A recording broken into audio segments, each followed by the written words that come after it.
demo. I'm going to talk about working with fabric scraps today, so we'll get into that in a minute. But I am known as the Crafty Gemini. I post instructional video tutorials on my YouTube channel. You can find it at YouTube under the Crafty Gemini.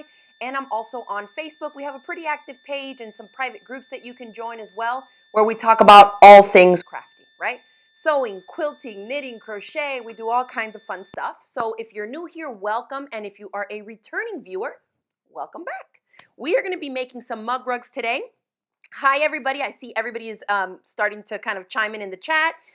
Before I even ask it, I usually say, go ahead and let me know in the chat where you're tuning in from. I'm coming to you from my home sewing studio in North Central Florida, and I see we have other friends tuning in here from all over.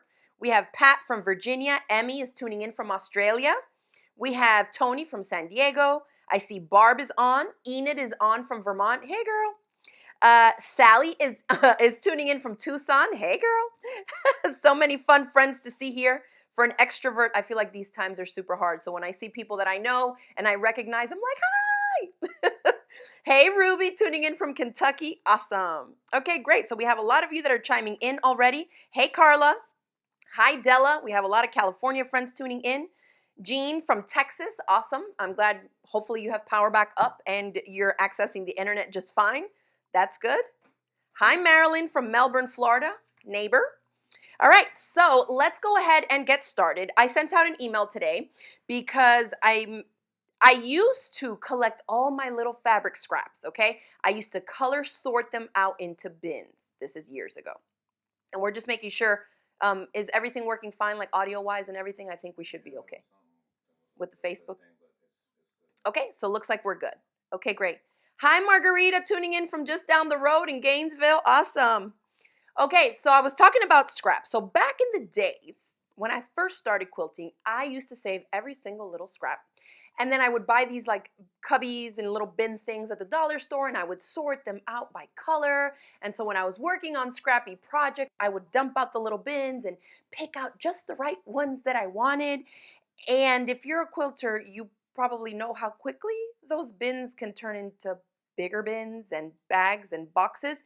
And so I started using them up when I would teach kids classes. You know, they love to work with scraps, and most of the projects that I would teach kids how to sew would be smaller things, so we could use a lot of those scraps.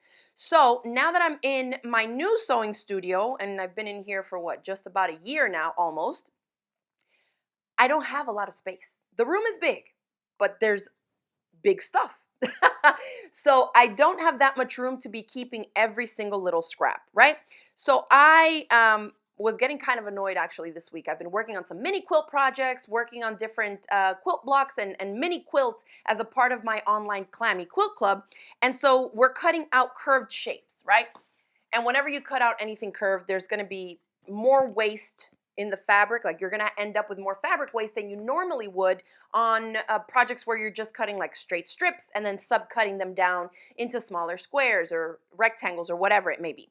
So I'm having all these, and they're not small enough to toss, but I don't really want to have to wrap my head around coming up with an idea to use all these little bits as far as a bigger quilt project. So I thought, you know what? I haven't made a mug rug in a while. They're super cute little projects, and we're going to talk a little bit about what they are as I start prepping my stuff. So let's go ahead and shoot to this camera angle so we can start showing fabric scraps and batting. So I just have this little mound here, which is literally from like 1.5 projects, and I already have all this. But you can see, if I were just piecing a bunch of strips like this together, yes, absolutely. It's a good enough chunk. You know, I can make a little quilt out of it.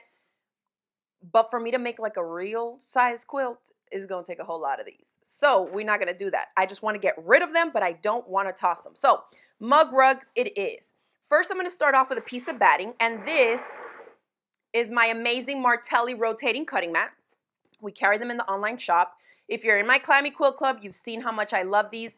This is called the Roundabout, and we sell it in the shop at craftygemini.com/shop. We're going to go ahead and put a link in the chat box for you so you can see the link. And if you're watching on YouTube, whether you're watching live or the recording, you can see the link in the video description box because I already put it there. Anyways, this is a cutting mat, but when I remove the cutting part, this is a pressing mat. And then if I remove that, that's just the base that rotates, okay? So super handy, and I've been using it a lot for the clammy projects. If you're working with a lot of templates and rulers that have odd shapes and things that, like, if I need to cut this curve, I want to rotate it because I'm right hand dominant and I want it to be in a more comfortable position, then I find that it comes in really handy. So I'm going to cut my batting first because we are going to throw this little mini mug rug together, quilt as you go style, okay? If you're new to quilt as you go, you can apply the same technique to make bigger tote bags, organizers, purses. You can even make big quilts. You know, I usually will do this to make smaller things like placemats, table runners, and that kind of stuff. Charlene says she loves her Martelli mat. Awesome. I'm so glad you got one. Arlene says I'll get one on those mats. Awesome. I love the cutting mat. Sandy says it is. It's expensive, I'm not gonna lie. But when my friend Latifa, who designed the clammy ruler, told me about it, she said it was worth every penny. So I'm like, okay, I'm gonna trust you because $120 is kind of a lot for a cutting mat. And I have other cutting mats, which some of you might have them too, and they are probably like the square ones that are flat, and you kind of have to like grab the little edge to make it turn. And it's just like sitting on a little thing that's slightly raised, so it's not really like spinning like this. And as soon as I got and started using, I was like, okay, yeah, I see how people are paying for this like that because it's amazing. Okay, it's a game changer, for me at least.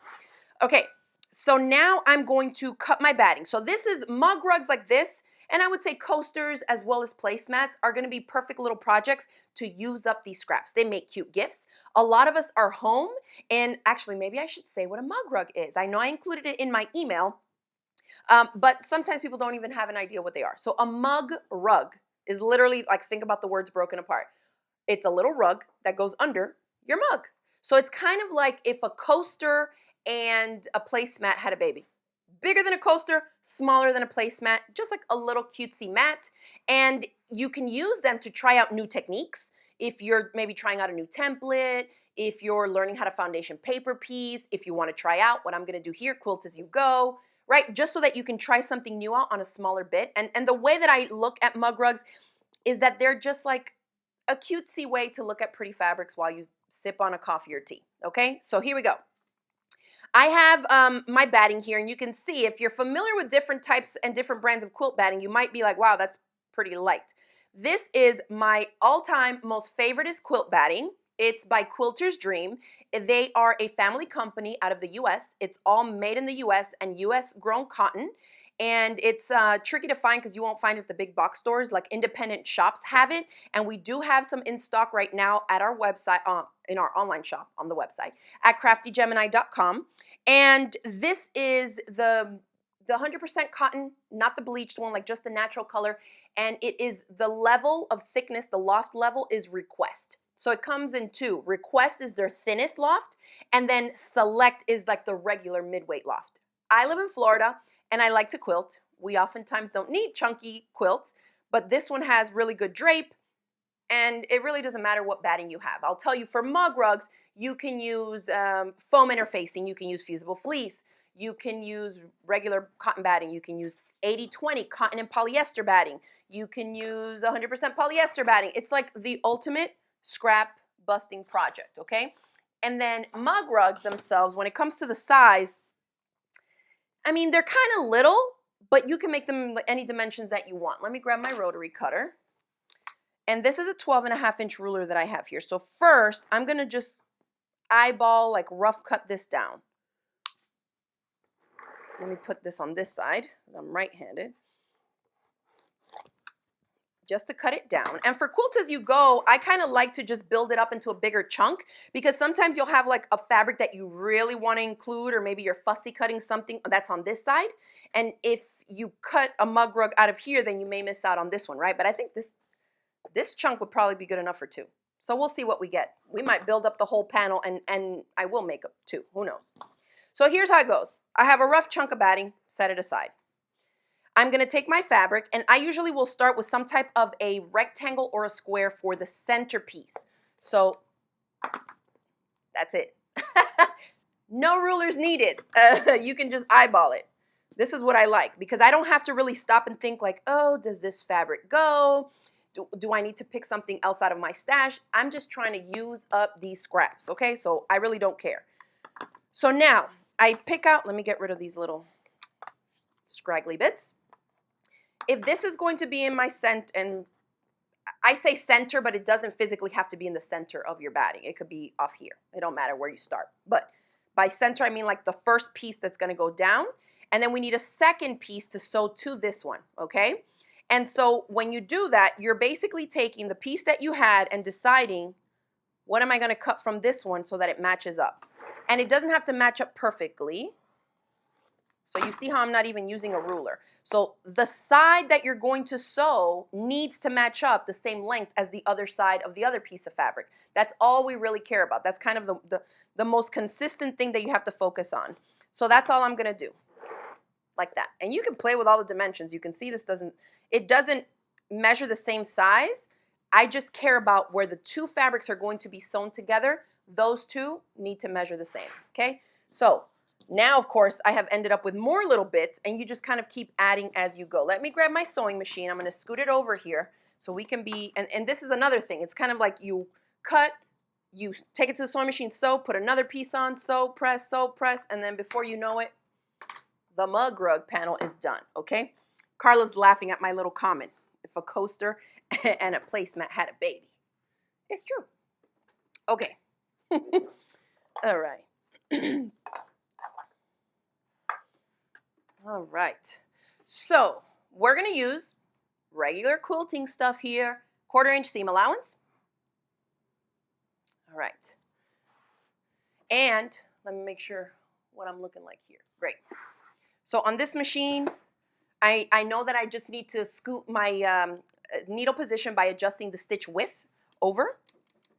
So I'm just going to go there. Okay, so I want to sew these two pieces together right in this position. Maybe not. I'm going to offset this a little bit like that.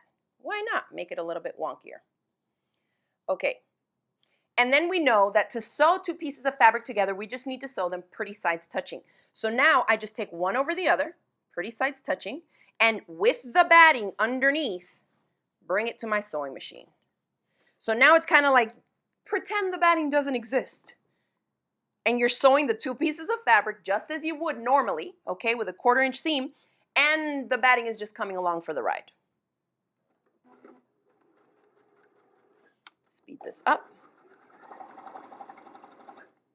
And I'm not back stitching. I'm just going all the way to the end of the fabric. You could even take 1 or 2 stitches into the batting by itself, like beyond the seam that you're sewing, and then that would work. And where are my snips? Give me 1 second. I have so many of them, and now I can't find them. Oh, Lord. Where are my snips? I will find them in a second. Pretend you're not watching me do this. Rotary cutter to the rescue. Okay, so I did that. Let me get rid of the cutting mat for now. So now on this Martelli mat, I know some people are going to be, don't do that. Okay, let me grab my iron. So the same way that we would normally sew if it was just fabric. Remember, the cotton, or the batting in this case, my cotton batting, is just coming along for the ride. So I press my seam just as it was sewn, and then I press it open. So now what's going on is that I'm doing 2 things. That's why it's called quilt as you go. I'm piecing the fabric together, but I'm also quilting it as I'm piecing, because remember that we said the batting was coming along for the ride? It was underneath. So now there is some stitching going through the batting right there, okay? And so now the fabrics are anchored to the batting themselves. So the cool thing with the quilt as you go and with the little mug rug is that you could go back after you have your panel done and do additional free motion quilting, but you don't have to, right? The piecing is also quilting it. So, okay, so that's that. So now I kind of look at what I have and I decide, okay, what else do I want to grab? Why not? Let's put this here. I'm going to grab a pair of scissors, and I really don't know where my snips went. Whatever, I have scissors. Okay, so now say I want to attach this one here. I know that if I am sewing this fabric to these two now, which are making up their own panel, that seam needs to be the same on both chunks, right? On this side and this side. So what do? I just grab my strip, I put it where it's going to be visually. How is it going to look after it's sewn? And then I just take my scissors. Oop, I'm getting caught on the batting. And just cut. Easy peasy. So Elizabeth is asking, is there any reason the backing isn't already on it?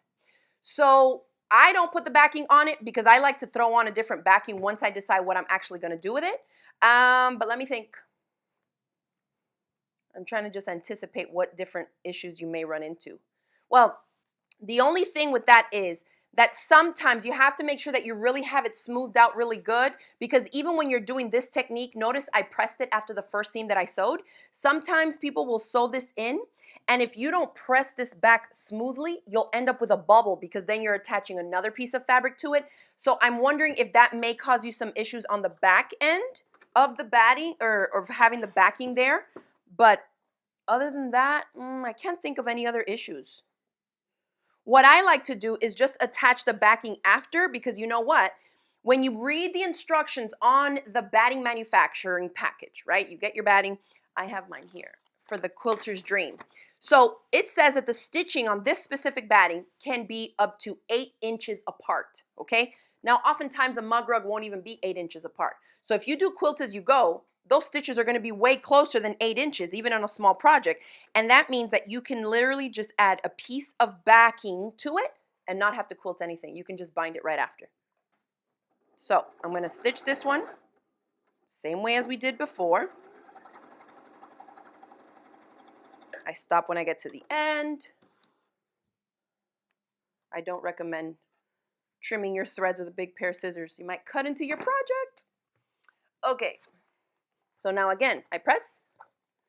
And this is the key part here so you don't end up with any bubbles, is to push away. The seam allowance is stitched down flat. So just push it away from the project, and then you make sure that everything is flat there. You won't get that bubble. Because if I stitch something else right here, and this is not fully flat, it ends up being like that.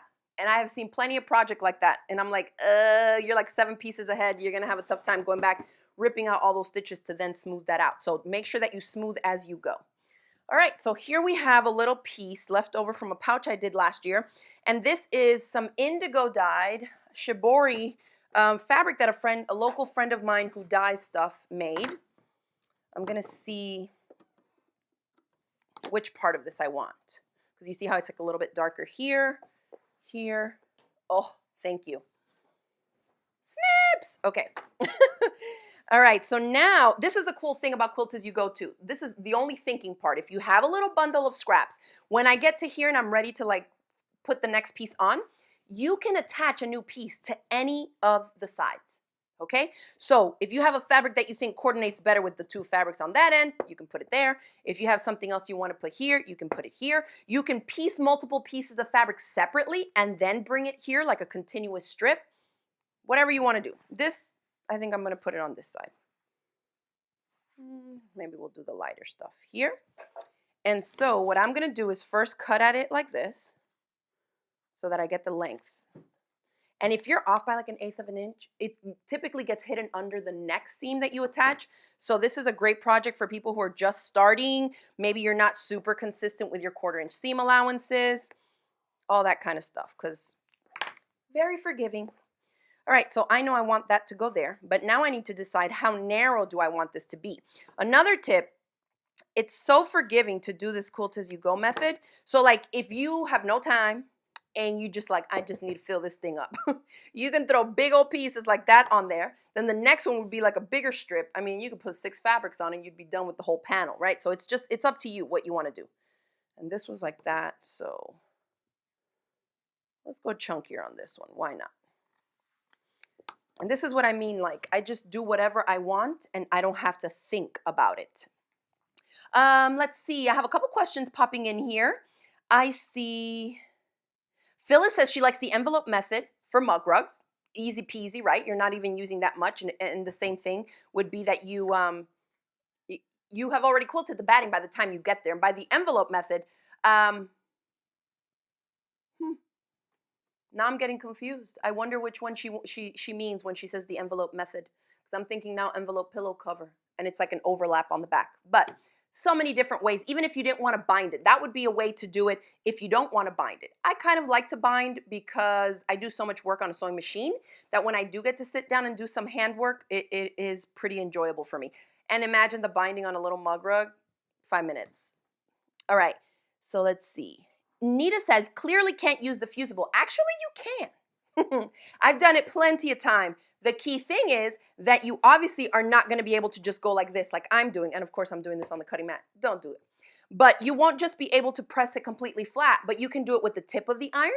I often do it if I'm using a fusible batting or a fusible fleece. I will use the mini travel irons and use just the tip of it, because all you really need is to get the tip in right there to push the seam allowance in the other direction. And then once you have the piece of fabric there, I just press like this and it fuses everything down. Now, if you are going to use a fusible batting, be careful, because that bubbling thing that I was talking about earlier can easily happen if you press it like this with the iron without making sure that you've pressed it away, because if you hit this and there's fusible underneath, it's going to set it right there.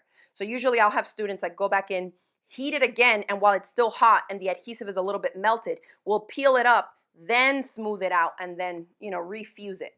As you get bigger and bigger of an area filled in, the fusible is a dream, because assuming you've pushed everything back, you can then just go like that and it fuses everything down perfectly. So hopefully that helps. All right, so let's do the next one. So I just, boom. And again, don't let the batting confuse you. The batting is just coming along for the ride. And I just keep going like this and like this. It's a great way, especially if you have like long strips of batting left over too. You can save those for the end of the project, because then you can just attach them once you have a bigger panel, and then you just, boom, lay a whole strip across and it'll cover a wider area. And I hate these threads. I'm so used to working on my machine that has an automatic thread cutter, but this little Juki is a workhorse, y'all. Okay, so let's get rid of this. So I always press first to set it, so you wouldn't do that. But if this was fusible, I would go like this, and then in here, make sure you go like that and push, push, push, push out, and then smooth in that direction so that as it fuses, it goes that way. But yeah, you can totally do it with fusible fleece, fusible batting. And those projects, say again? Oh, did you have a question? Oh, sorry, I'm hearing things. All right, so look at that. And it doesn't matter. It's like whatever random scraps you have. Print, solids, hand dyed. I mean, it don't matter. Just throw it on there. Okay, let's do this one next. Why not? So, say I want it like that. Easy peasy. Yeah, and this, if I fill this up, I will definitely have enough to cut it up into 2 mug rugs. They make the cutest little gifts. Maybe you can, like for a gift, you know, find a cute mug that somebody would like and give it to them, gift it to them with the mug rug. Super cute. And so there's just going to be like a little mug rug that's big enough to like put a mug on, and then like sometimes you see them photographed with like a cookie or a cupcake or a Danish. Typically something sweet. All right. So for this batting, I said I was working with Quilter's Dream Request cotton. They're 100% cotton batting in the thinnest loft Request. And that batting says that I can stitch, okay, within 8 inches. Like the stitches need to be within 8 inches of each other, right? Of every stitch throughout the batting. So like if you were hand quilting it, or you're doing free motion quilting or long arm quilting. And so for something like this, you don't even have to worry about that, because there's no way that the stitches won't be, right? At least 8 inches apart. They're like 2 inches apart here. So again, I always go like that and press it away. For my next one, I do not want that to move on me, especially because I'm not using a fusible batting, right? It's a regular batting. So this is another tip, and let me show you when I stitch on the next piece. It's wild because I have all these scraps, but they're all like the same color. Okay, so let's do this one here. Pretty side on, and it's like once you get into the groove, it's like mindless. Now, don't try to do partial stuff. So like say you have a scrap piece and you say, okay, I want to put this one here. Don't do it. Don't do it. I tell people don't do it, and they still do it. And then they send me a picture and they wonder, how come I have raw edges? And it's like, it has to span the whole length of whatever the seam is that you want to sew. Okay, so can I put this one here? No. I mean, you could. But then you're going to have to like grab the next piece and be like, oh no, I have a raw edge. Let me tuck under a raw edge and then fold it back right? And then flip it so that it's covered. It's not gonna look cute. Don't do it. Don't do it, girl. I've been watching too much TikTok. I already did it. Oh my gosh. Let me stop. Okay.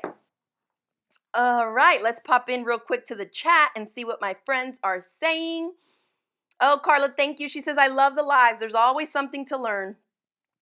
Audrey says the pieces also don't have to be square or rectangle. They don't. They just need to span the whole thing and just make sure that wherever you end up with raw edges, that something else is going to go on top of it that is then going to cover up the raw edge, right? Another seam, or if it's on the outer edge, who cares? Because whatever method you use to finish the edges, whether it's binding or something else, then that will likely cover it as well, okay?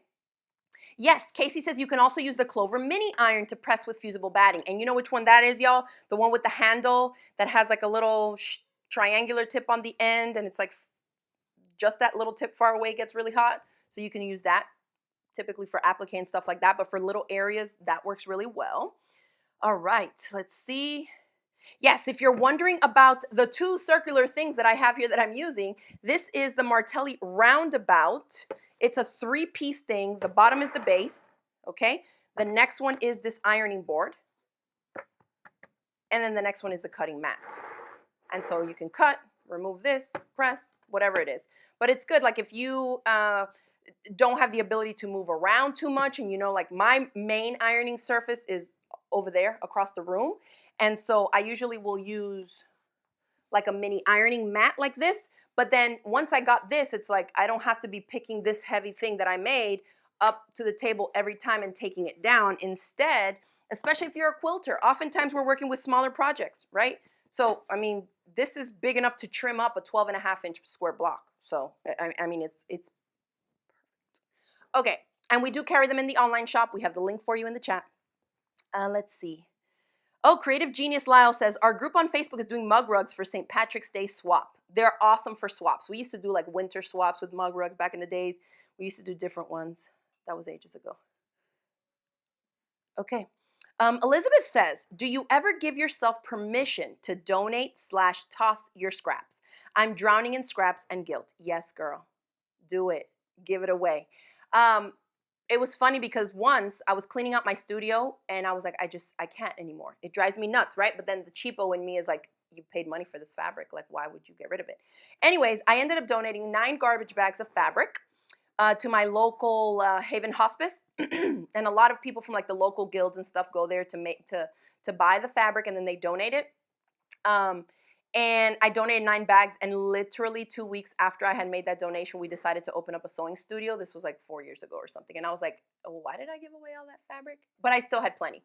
But yes, I absolutely give myself permission to donate them, get rid of them, toss them. If you have local kids community centers where they do crafts, where they do summer camps, they're always looking for fabric scraps, fleece scraps, fiber fill, like all that stuff.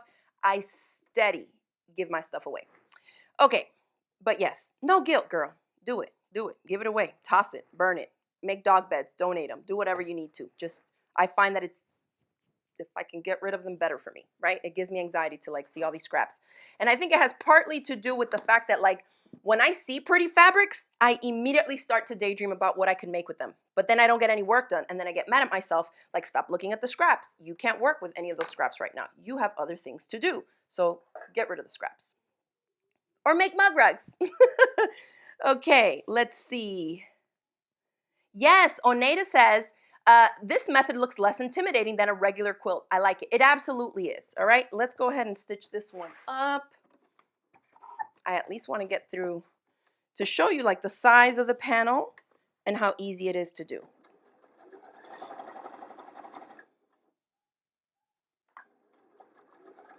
Oh, this is what I was going to say. When you are here, like if you're not using a fusible batting, right? Remember we pressed this flat?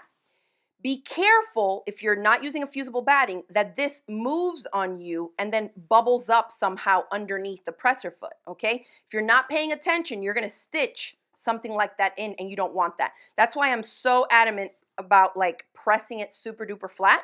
Usually when it's cotton fabric and I'm using a cotton batting, even some polyester battings work, like I feel like it just like creates this little level of friction that it holds it in place, but just be mindful, right? Because it's not fully fused, and so you don't want anything underneath moving on you while you're running it through the sewing machine, because then you're going to stitch whatever is going on underneath into place. Okay, let's press. And you can see, what do we have here? 1, 2, 3, 4, 5 pieces, and we're already like more than, let me stop. I was going to say more than halfway filled the panel, but more like a third of the panel. Look how cute. And it doesn't even matter the fabrics. I love it. Okay, next one.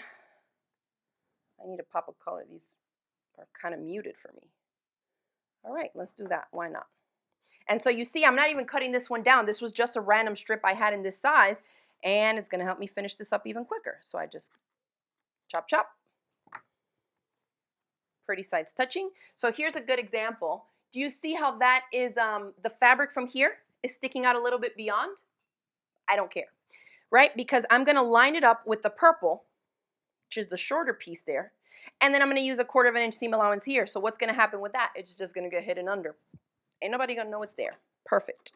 So that's why I say this is also a great like kid project, a beginner project, you know, something that gets them in the motions of working with the fabric, sewing, pressing, following a guide, all that kind of stuff, those fundamentals that you want to practice without it affecting the finished project if they're not super duper accurate.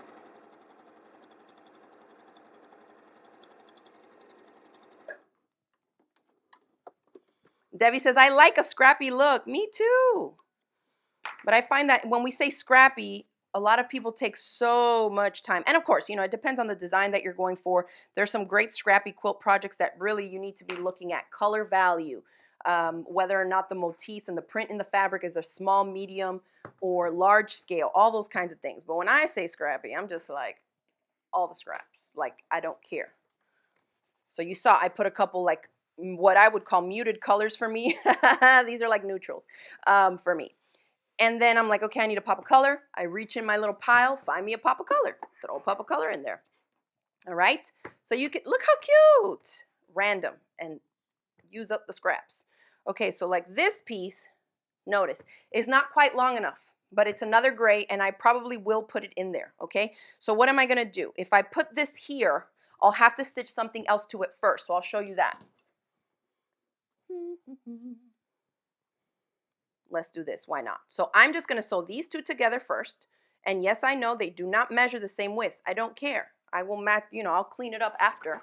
I'm just trying to make a continuous strip so that then I can use it to cover that area that I want. So there, a little better so you can see what I'm doing. Yep, I was stitching up this way. So for this one, I will use the rotary cutter though, because I want to have the strip be nice and straight. So cover up my project, why not? Actually, let me press this first.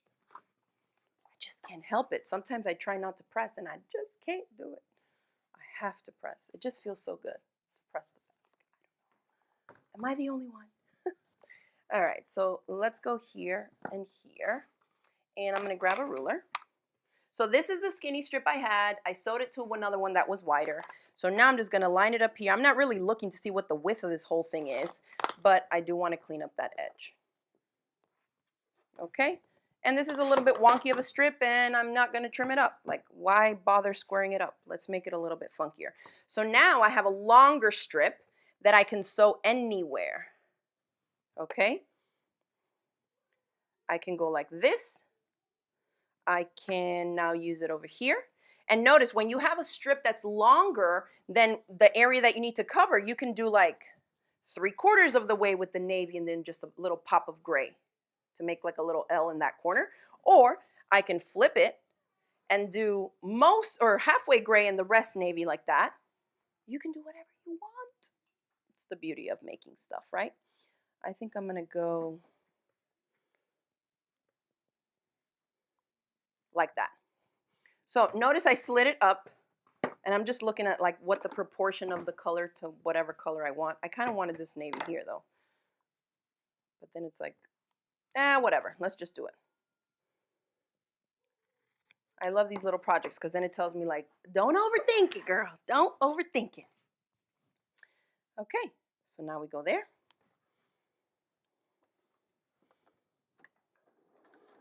And notice I'm not back stitching at the beginning or the end. Excuse me, you just have to be consistent with the seam allowance. So this is another thing. If you're just maybe getting into quilting and you're just like, whoa, because this happens a lot when people come from other projects, like if they do a lot of like home decor or garment sewing. When you introduce a new quilter to that 1/4 of an inch seam allowance, they're like, 1/4 of an inch is almost invisible. Which is so funny because for a quilter, a scant 1/4 inch feels like just right. And it's barely anything. But it's a good way to introduce people, beginners, to quilting, because if they're just getting the hang of following a straight seam guide like the edge of their presser foot, this does not require a 1/4 of an inch. I mean, I'm sewing a 1/4 of an inch because I'm just a quilter and it's out of habit, but you could sew 3/8 of an inch and use this same technique, right? 1/2 an inch. If somebody, that needs to see a little bit more of the fabric that they're working with, maybe it's a kid, or based on your sewing machine, you need to move over their guide further over, whatever it is, it will still work. Okay? All right. Oh, Gail says a pillow cover. I'm saying you can turn this into anything. It's like the bomb. A hot pad, a trivet. What else? Oven mitts. I mean, they're like the cutest little projects. And of course, if you give them as gifts, people are just going to be like, wow, look at all that fat. They're not going to know you're just using up your scraps. You ain't got to tell them. It's just like, here you go, a little gift, and you're doing me a favor. Get these scraps out of my house. All right. So, see, I'm going to try now to use up the length that I have built into these scrap pieces already. So this long one, I think I'm going to put here. Oh my gosh, Casey has a great suggestion. She says, put a bunch of scraps in a brown paper bag. I've seen this before, like at challenges, at retreats, people do this. You put a brown paper bag, you collect scraps from like the project of the night before, and then you reach in and pull out one piece, and that's the one that you use. It doesn't matter if it matches or not. Love it. That's one way for sure to think outside the box. That's super fun. Imagine doing a swap where you swapped scrap baggies. Super fun. So yeah, there are ways around it, to like use up your scraps, but still make an enjoyable, have an enjoyable time working on a project that you don't have to think about too much, and then even give it as a gift to someone you love. All right.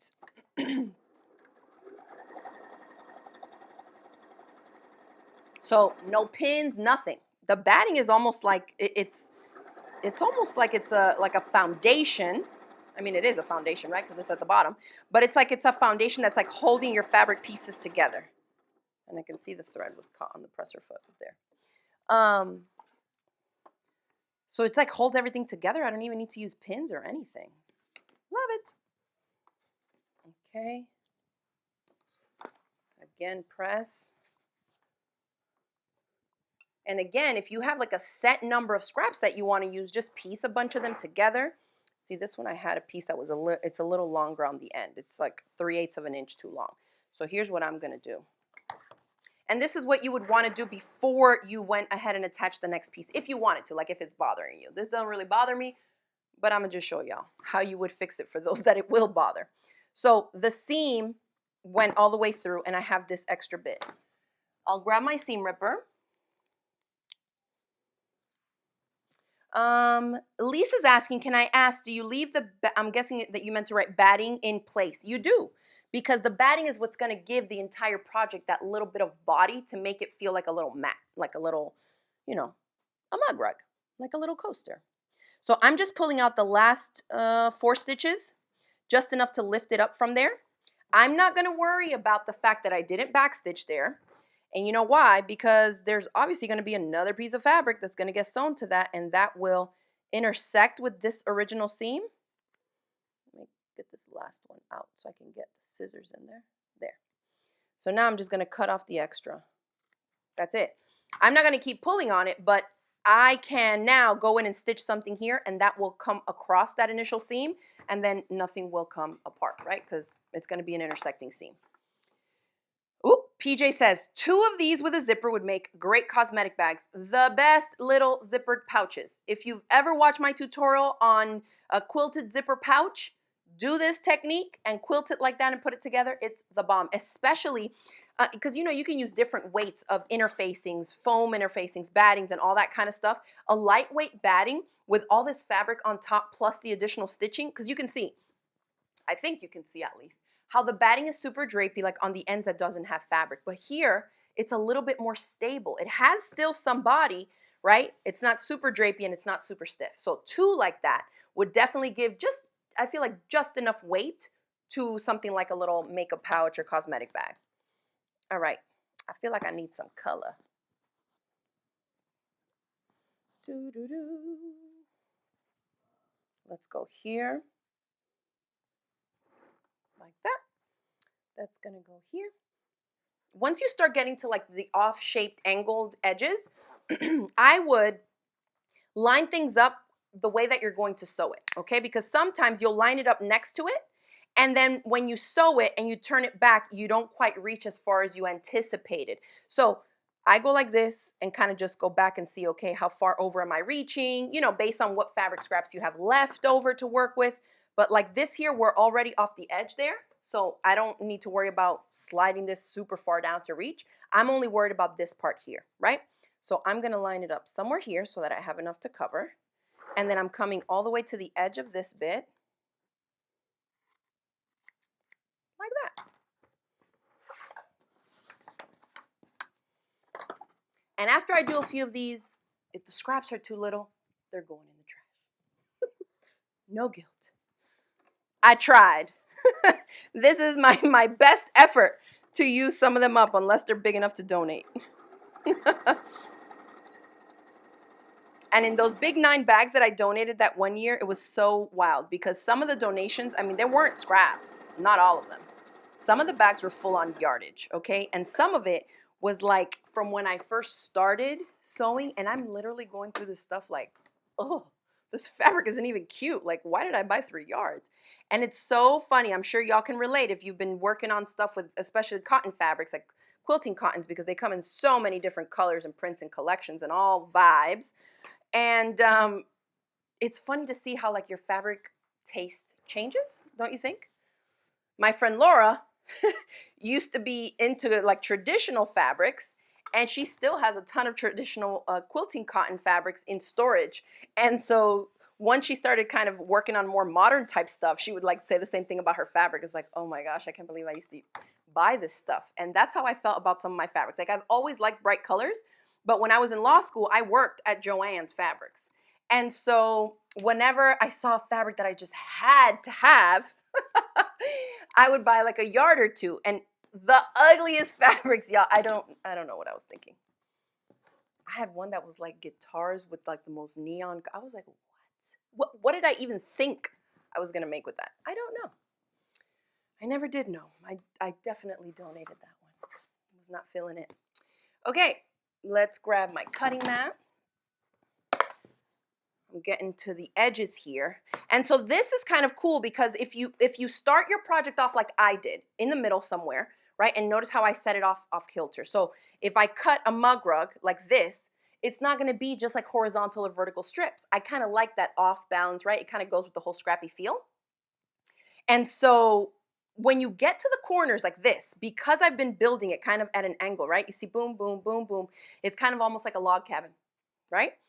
When you get to these edges, if you just want to be done and throw a big scrap piece of fabric here, you end up then with a triangle. And this is going to be a right angle corner after I trim it. So you'll get all types of shapes, even if you don't want to venture out and try piecing in triangles, okay? So that's another way. Let's see. Kathy says, is this technique similar to quilt as you go quilt blocks? Yeah, it's same idea, right? There's different ways to finish quilt blocks. Like if you're doing a quilt as you go quilt together, sometimes you'll see it done like quilt as you go blocks, and then they quilt as you go the sashing strips in between it, you know, to combine the different blocks, and that way makes quilting a little bit more feasible if you're working on a really large quilt, because not everybody wants to be fighting with their quilt on a domestic sewing machine, and not everybody has a long arm, right? So there's tons of different options to do it. Okay, let's see. Oh, Margie has a great tip. She says, use that what was I thinking fabric for the binding. That's always a great idea too. Or if you, last year when we went on our cruise, we did a project using mosaic. It was like a mosaic a project. And so the fabric pieces were cut, I want to say, into 3/8 of an inch squares. And so it's like, this is the perfect project for the ugly fabrics. You know, you chop it up so small, nobody even knows. So you're just using it for like color value. That was fun. I mean, we had cute fabrics. Hold on. But you get what I'm saying. If you chop it up small enough, nobody will know. All right. So this one, I'm going to go here. Why not?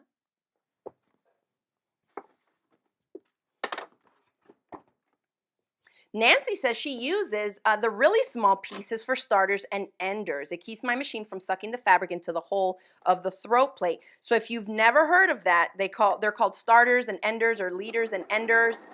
And on some machines, like when you start sewing, let me line this up straight right quick. What you just saw me do here was just like realign and reposition things, because obviously this is a bigger strip now that I'm working with, right? Remember the smaller ones, I was like, you don't need pins. You could put pins here if you wanted to. If you don't, just make sure that you're like smoothing everything out, you're staying aligned, following the raw edge, and being consistent with that seam allowance. That's the key thing, because if you're sewing a super wobbly, I mean, you'll get away with a little bit of bobbling here and there. So if it's like a beginner or a kid that's learning, the project will still turn out, but you don't want to see huge differences in the seam allowance, because when you go to press it out, if some areas are way bigger than others, you're going to get a bubble there that you won't be able to smooth out because it's already stitched. So just try to be as consistent as you can. And like I mentioned earlier, feel free to increase the seam allowance if you need to. It doesn't have to be 1/4 of an inch.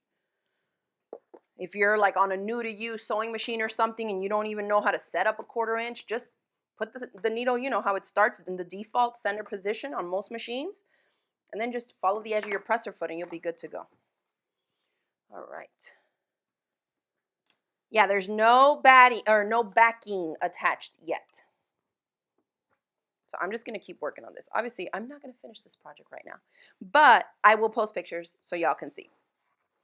Because I think I am going to be able to get 2 little mug rugs out of this. Oh my gosh, so cute, so cute. Look at that. Random fabrics from multiple projects that don't even go together, but who cares? Okay, let's throw in some of this indigo dyed fabric in here again.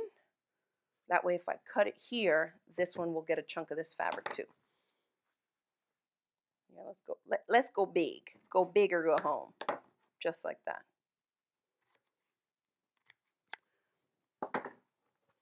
So easy. Like, this is one for sure that I can talk and sew at the same time. Same old stuff. And this makes really great tote bag panels.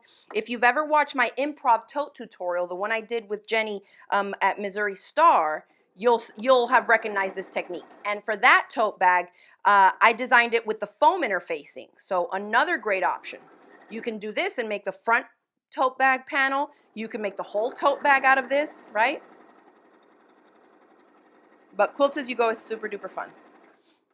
I love it because sometimes I'd be at shows and I see somebody wearing the bag and I'm like, that's my improv tote. I recognize it. All right. Okay. Super cute.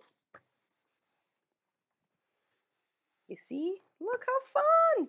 Big pieces, little strips, chunks. This would look really pretty if you did with like, if you had a lot of solid scraps and you just had maybe like 1 inch or 1.5 inch strips. Imagine going like rainbow style. Oh, that would look cute. If you had like ombre type of color palette, super cute. But scrappy, you know, we're talking about scraps. So let's see. Casey says you can use the really small pieces of fabric for stuffing in fabric dolls, toys, small pillows, like I mentioned, dog beds. I know our friend Pat would go around at all the retreats and collecting everybody's scraps, and she would use them to stuff in dog beds to then donate to the shelter. So that's really handy too. All right. Yeah, go ahead and give us a thumbs up, y'all. If you're enjoying my WIP Wednesday episodes, give us a thumbs up. If you have friends on your Facebook page that enjoy sewing, quilting, crafting, all this kind of stuff, definitely share this with them so that they can tune in on Wednesdays as well. All right, so I'm going to continue here. Let me just pop in real quick and see what other questions I have. Yeah, okay, so I'm going to keep piecing this up here. If I see any last minute questions, I will try and answer them. And then I'm just going to work a little bit more, maybe another 5 minutes or so, and then we will call it a day. See how I have this big one here? I kind of want to do a strip and then one more piece of fabric. So Let me cut this up real quick. Where's my mat? Okay. Rotary cut this up just because I don't want such a skinny strip that I'm going to have to piece a third piece in there, but this is cute enough. But if you're into handbags and like organizers and things that just require some type of a quilted fabric, you can do quilt as you go the whole time, you know? I would just say keep in mind whatever interfacing the pattern that you're, going to be using this for uses, because if it uses something thick, you may not need to use that interfacing if you did it like this to a lightweight batting and then maybe added like a fashion fuse to it or something. So whenever you're trying to like replace some type of construction method for a bag or something, when it comes to the interfacing part of it, just make sure that you if you're switching things up, at least that it stays to a similar weight to what the designer intended. Because sometimes, I get that. People will be like, well, I only had this on hand, so I made this with that, and now it's like super floppy. And it's like, well, yeah, because you used a lightweight stabilizer and it called for like something super heavyweight. It's going to be a totally different project. It's the same thing as sewing clothes. If the pattern calls for a lightweight rayon jersey and you up and decide you're going to do it with a ponte knit, it ain't going to fit the same, right? So be mindful of those things too whenever you're trying to kind of venture out and do your own adventure. All right. Yes, Nancy Bailey says leftover binding strips make great mug rugs. Those are the perfect ones, right? They're a good size. They won't end up too narrow, but you can still feature the fabric if you cut them anywhere like 2 1/4 to 2.5 inches wide. Perfect. All right, I'm going to sew.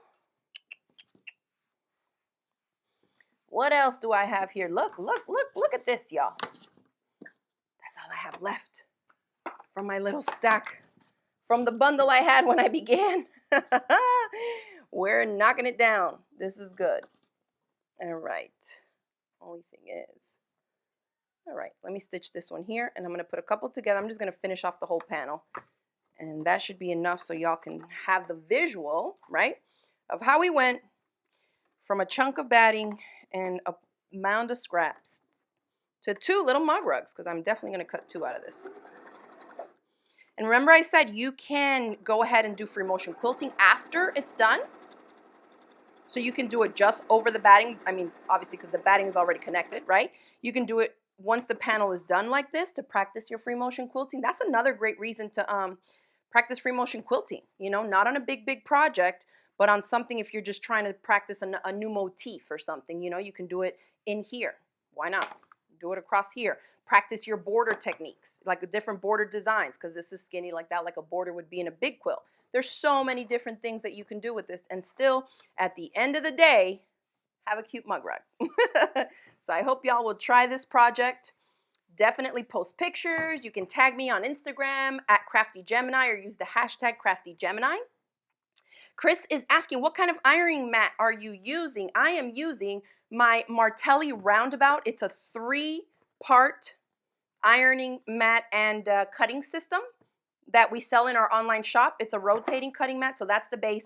This is the pressing surface. It's a little piece of plywood, and then it has batting and then fabric over top of it, right? And then the cutting mat surface that stays on top. So rotating cutting mat and pressing mat. So we have the link for y'all underneath or in the chat box, both on Facebook and on YouTube. And if you're watching the recording, you can use the link in the YouTube description box as well. Our website where you can always shop with us. We have hundreds of projects or products and project courses at craftygemini.com/shop. Okay. So and now that I am almost done with this, I'll continue with this, and maybe for next week, WIP Wednesday, I will show y'all the completed one, and then whatever new project I'll be tackling next week. All right. So that is that. And Tracy says, are you going to complete the mug rug? I am, but not on camera. Okay. And then Lucretia's asking, what is a ditch? So for those of you, let me find my little pointing tool here. It's a little bamboo knitting needle that I like to use. The ditch is here where 2 pieces of fabric meet, right? Where they were sewn together. That little drawer, like right there where they both meet, is the ditch. So you could stitch in the ditch. Really, there's no need to do anything else because all the stitching has been done as you were quilting it, right? Quilt it as you go. So you can do whatever you want, but that is what the ditch is, okay? So thank you everybody for tuning in. I'm gonna finish this up, well, at least making the panel, and then over the week, I'm gonna work on making the 2 little mug rugs. I think they're gonna look super cute, but I kind of like to show you the finished thing so that you see what I ended up doing. All right, so go ahead and show them my face so I can say goodbye to my friends. This is where we are so far. Super cute. It looks weird. I know some of you are thinking, what? It looks weird. Trust me. It's gonna look super cute when I cut it up and finish making 2 mug rugs. So thank you everybody for tuning in for this week's episode of WIP Wednesday. Remember, all the links you need are in the description box in YouTube. Give this video a thumbs up if you enjoyed it. Share it with your crafty friends across different Facebook and social media platforms. And I will see y'all on Friday at 7 p.m. for another live event. We're live here every week, Wednesday, 5 p.m. Eastern, and Fridays at 7 p.m. Eastern. So I will see you then. Enjoy the rest of your week.